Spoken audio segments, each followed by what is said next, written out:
Bonjour à tous. Alors aujourd'hui, on va faire une nouvelle ouverture d'un jeu Amélio dans la collection 50 façons de jouer. Car je vous le rappelle, il y a la collection 50 façons de jouer et la collection Relève le défi. Donc aujourd'hui, j'ai un penchant pour le orange et cette jolie petite fille avec son parapluie. Et ça va être les 50 façons de jouer avec les reliefs géographiques. Et oui, le parapluie, c'est apparemment pour le joli petit geyser qui se trouve ici. Comme toujours, les jeux Amélio sont disponibles en fait pour jouer à partir de 3 ans jusqu'à 99 ans parce qu'ils encouragent toujours le jeu interfamille. Alors, voyons voir ça. On ouvre la boîte, on met ça ici. Ah, les fameux punch cards. Quel plaisir pour ceux qui jouent. Toujours est-il, on va les mettre sur le côté. Nous avons le livret Amélio, le même format que d'habitude, 23 pages. Nous irons en détail avec un petit peu plus tard. L'habituel pamphlet publicitaire qui se trouve à l'intérieur. Et vous remarquerez qu'à chaque fois, les photos sont différentes, soit dit en passant. Donc, les photos de famille, les différents programmes éducatifs, les différents jeux Amélio, le matériel Amélio, etc. Très bien fait. Oh, il y a du matériel dans cette boîte. Comme vous pouvez le voir, nous avons en premier un petit calepin qui a collé. Zut alors, on va le décoller. Et voilà. Donc, il y a un petit calepin de feuilles. Donc, on sent déjà qu'il va y avoir un intérêt avec ça. Des crayons de couleur bleu, vert et brun. Nous avons un autre crayon de couleur, un crayon à mine classique. Là. Ensuite, nous avons également un sablier, j'imagine d'1 minute. Vous pourrez vérifier ça avec la vidéo lorsqu'il aura fini. Et de la pâte à modeler de différentes couleurs. En fait, ce sont les mêmes couleurs que nos crayons. Donc, il y a forcément un intérêt avec ça. On va tout ranger. Et bien évidemment, le gros paquet de cartes. Alors, voyons voir ça. Hop, il m'en manque une ou deux. On va les attraper. Et voilà. Donc, je vais déplacer la boîte ici. Et nous allons regarder le fameux code de couleur des cartes Amélio. Comme toujours, différentes couleurs pour les contours de cartes dépendamment de la fonction des cartes. Donc, beaucoup plus facile à classer. Nous avons en tout premier lieu des cartes au contour bleu. Et de ce que l'on peut voir, il semblerait que ça présente différents types de paysages. Ou même la mer, les glaciers, voyons voir.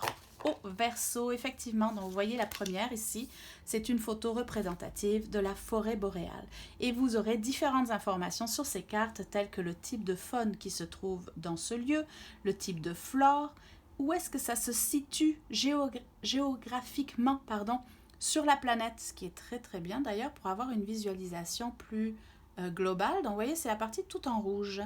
Le climat qui est associé à ce type d'environnement et il y a toujours des petits saviez-vous que qui est toujours très instructif. Donc la forêt boréale, la banquise, etc.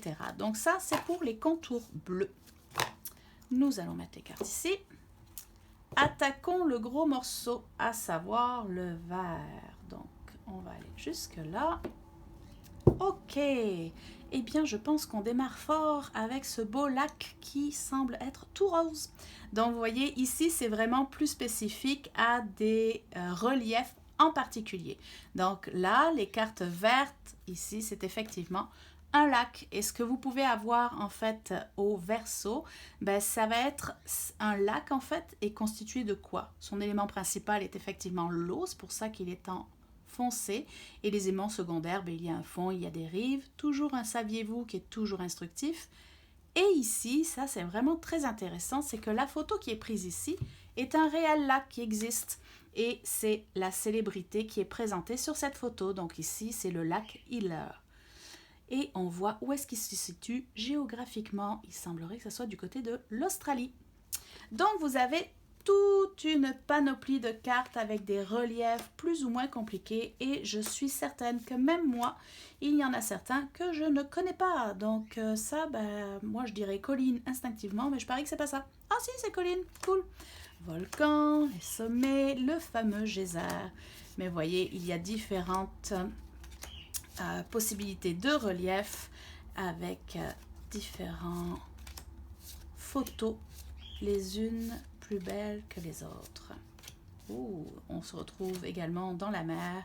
Donc, vous voyez, c'est quand même très, très large à ce niveau-là. Bon, j'avais une petite jaune qui s'était enfilée. On va serrer les cartes vertes. On va les mettre ici et on va regarder quelles sont les cartes qu'il nous reste. Nous avons des cartes maintenant jaunes et des cartes rouges. Alors, les cartes jaunes, apparemment, c'est les différents continents de la planète. Donc, partie de la planète avec une vision d'ensemble. Donc, ça va nous permettre, j'imagine, de décider, par exemple, cette photo-ci qui représente une plaine et c'est une photo d'une célébrité, les grandes plaines qui sont du Canada et des États-Unis. Ici, on va pouvoir le voir et pouvoir les situer au niveau géographique avec cette carte. Et celle-ci, d'ailleurs. Cool, c'était pile la même. Donc, voilà. Nous avons les cartes jaunes qui sont plus détaillées au niveau du continent et les rouges. Les rouges, ça, c'est très amusant. C'est qu'en fait, dans les jeux Amélio, vu qu'on peut y jouer à tout âge, n'empêche que un ado de 12-13 ans va avoir plus de facilité qu'un enfant de 4-5 ans ou encore un parent de 30 ou 40 ans. Donc, pour qu'il y ait une certaine équité, vous pouvez faire les jeux en mettant des embûches.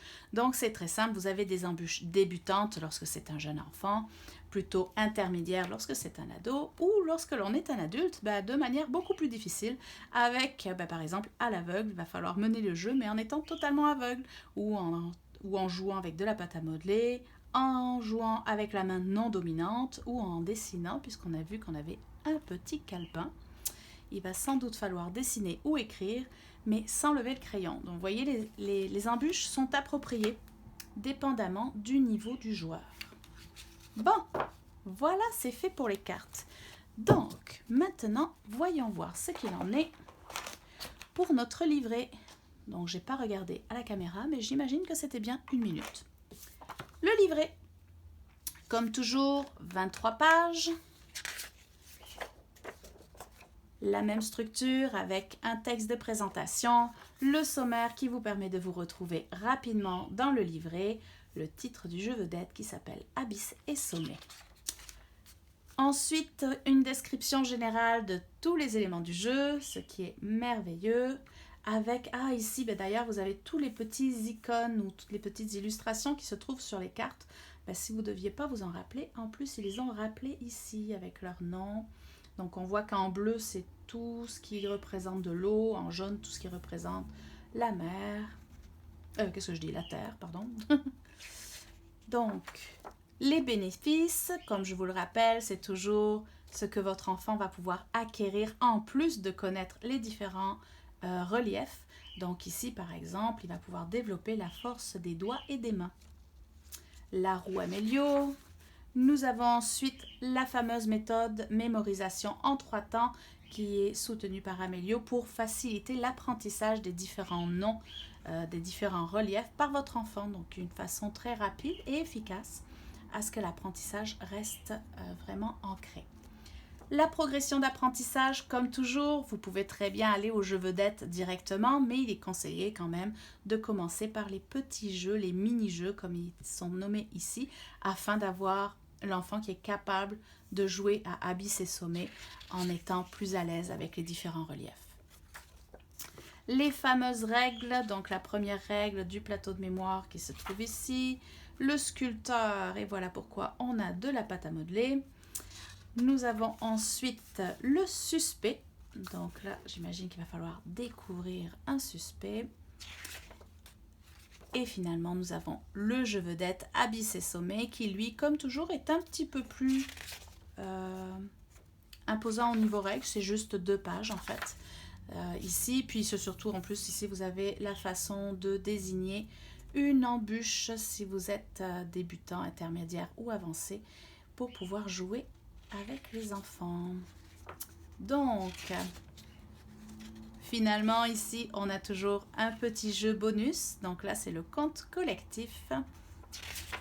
Et la publicité également à l'arrière, sans oublier le fait que vous avez toujours accès à plus de 50 jeux en ligne, en plus de ce livret en achetant le jeu Amélio, 50 façons de jouer avec les reliefs géographiques. Donc, j'aurais bien aimé apprendre ma géographie en jouant avec de telles cartes. Donc voilà, je vous souhaite une belle journée et on se verra pour une prochaine ouverture de boîte.